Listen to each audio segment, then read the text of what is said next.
खट्टा खाने वाली चुड़ैल। रात को अचानक राधिका मौसी को किचन से कुछ गिरने की आवाज आई। उन्होंने बाहर निकल के देखा तो किचन में उन्हें कोई सफेद साड़ी में दिखा।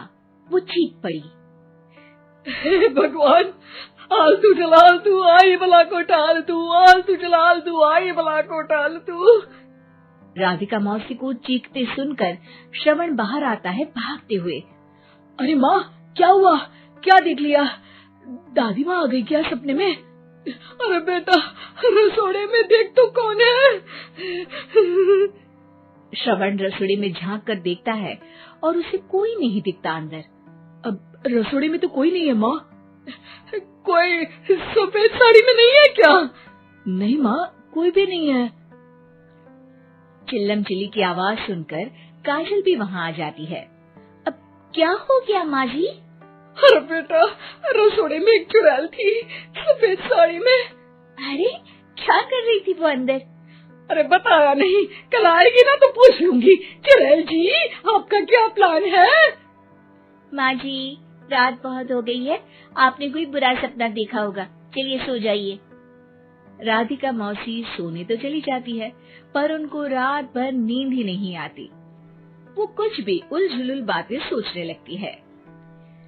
कहीं चुड़ैल की वजह से तो घर में टेंशन नहीं हो रहा, कहीं उसी की वजह से तो वो दादी नहीं बन पा रही। सुबह जब राधिका मौसी रसोड़े में छानबीन करती है तो पाती है कि नींबू का अचार गायब है। चुड़ैल नींबू का अचार ले गई? मुझे तो ठीक नहीं लग रहा कुछ। चुड़ैल को भी पता है कि जिंदगी का असली मजा तो खट्टे में ही है। राधिका मौसी झट से श्रवण को फोन कर देती है। बेटा, मुझे समस्या समझ में आ गई है, हमें एक तांत्रिक की जरूरत है। अरे क्या बोल रही हो माँ, तांत्रिक की क्या जरूरत है? आप पूजा पाठ तो कर ही रही हो ना। आलतू जलालतू मंत्र सारे फालतू जैसे कुछ मंत्र पढ़ो, चली जाएगी अपने आप चुड़ैल। अरे नहीं बेटा, कभी चुड़ैल को कम नहीं समझते। अरे तुझे पता भी नहीं चलेगा कि कभी वो छल करके काजल की जगह घर की बहू खुद बन जाएगी।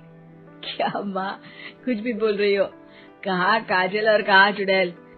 वैसे एक बात बताओ, काजल को अगर गाने के लिए बोल देना तो चुड़ैल काजल की आवाज सुनकर घर तो क्या, धरती लोग छोड़कर चली जाएगी। तुम ना पढ़े लिखे बच्चे हर चीज को मजाक समझते हो। तुम रहने दो, मैं खुद ही तांत्रिक को बुला लेती हूँ। अच्छा सुन, शाम को इमली लेके आना। क्या है कि चटनी खाए बहुत दिन हो गए है ना? नहीं माँ, इमली तांत्रिक से ही मंगवा लो ना, आटा वगैरह भी उसी से पिसवा लेना। देखो मुझे काम करना है। श्रवण रात को कई तरह की सब्जियों के साथ माँ के कहने पे चटनी के लिए इमली भी ले आया था, लेकिन राधिका मौसी के दिमाग में अलग ही फिल्म चल रही थी। उन्हें अब सिर्फ शक ही नहीं यकीन होने लगा था कि शायद चुड़ैल ने श्रवण पर अपना जाल बिछा दिया था, जिस वजह से श्रवण उनकी बात ही नहीं मान रहा था। पर कोई नहीं, आने वाली रात में राधिका मौसी खुद तैयार हो गई चुड़ैल को पकड़ने के लिए। रुद्राक्ष की माला, तुलसी का पत्ता, हनुमान चालीसा सब हाथ के पास ही था, बस चुड़ैल का इंतजार था। और जैसा राधिका मौसी ने सोचा था वैसा ही हुआ। वो चुड़ैल उस रात भी आई, पर वो राधिका मौसी से तेज निकली और राधिका मौसी के उससे पकड़ने के पहले ही वो भाग खड़ी हुई। जरूर बहू पे साया है उस चुड़ैल का, तभी तो श्रवण के कमरे में गई है। और अगली सुबह राधिका मौसी पिछली रात हुए हमले में किन चीजों का नुकसान हुआ उसका हिसाब लगा रही थी। उनके खेमे से एक आम के अचार की शीशी भी गायब हो चुकी थी और वो इमली भी जो कल श्रवण लेकर आया था। राधिका मौसी इस बारे में सोच ही रही थी कि श्रवण जल्दी से रसोड़े में आकर दवाइयों की पोटली ढूंढने लगता है। अरे बेटा, क्या हो गया? अब माँ, वो काजल की तबीयत खराब है, बहुत घबराहट हो रही है उसे। हे भगवान, मैंने पहले ही कहा था कि तांत्रिक को बुला लेते हैं, पर नहीं। अब देखो, उस चुड़ैल ने काजल को अपने वश में करना शुरू भी कर दिया है। हालांकि श्रवण भूतों में विश्वास नहीं करता था, पर अब वो भी डर जाता है। और राजी हो जाता है एक तांत्रिक को बुलाने के लिए। कुछ ही घंटों में तांत्रिक आ जाते हैं और राधिका मौसी तांत्रिक जी को सब बता देती है। घोर संकट, घनघोर संकट, चुड़ैल को मारू जोर चाकट, ओम भट स्वाहा खटखा के आहा। अरे ये क्या मंत्र है? मेरे खुद के ओरिजिनल मंत्र है, कल रात को ही लिखे हैं, अच्छे लगे तो दाद चाहूंगा। एक और मंत्र सुनो, अर्ज किया है आब्राकडाब्रा, दिल्ली बम्बई आगरा, चंदा मामा सोवरले सुरन मामू जारा। ये मंत्र है? अरे कोई 40 वालीसा पढ़ो ना। वक्त कम है, 40 नहीं पड़ेंगे, 20-25 में काम चलाना पड़ेगा। अलग निरंजन जाके लंदन, मुफ्त का मंजान घिस मेरे नंदन।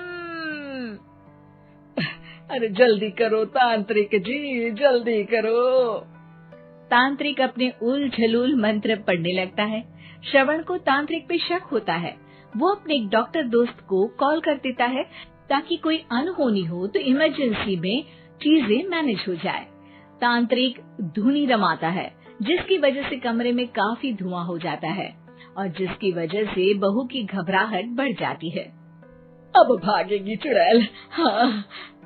बहू खांसते हुए धुएं से बचने के लिए बाहर चली जाती है।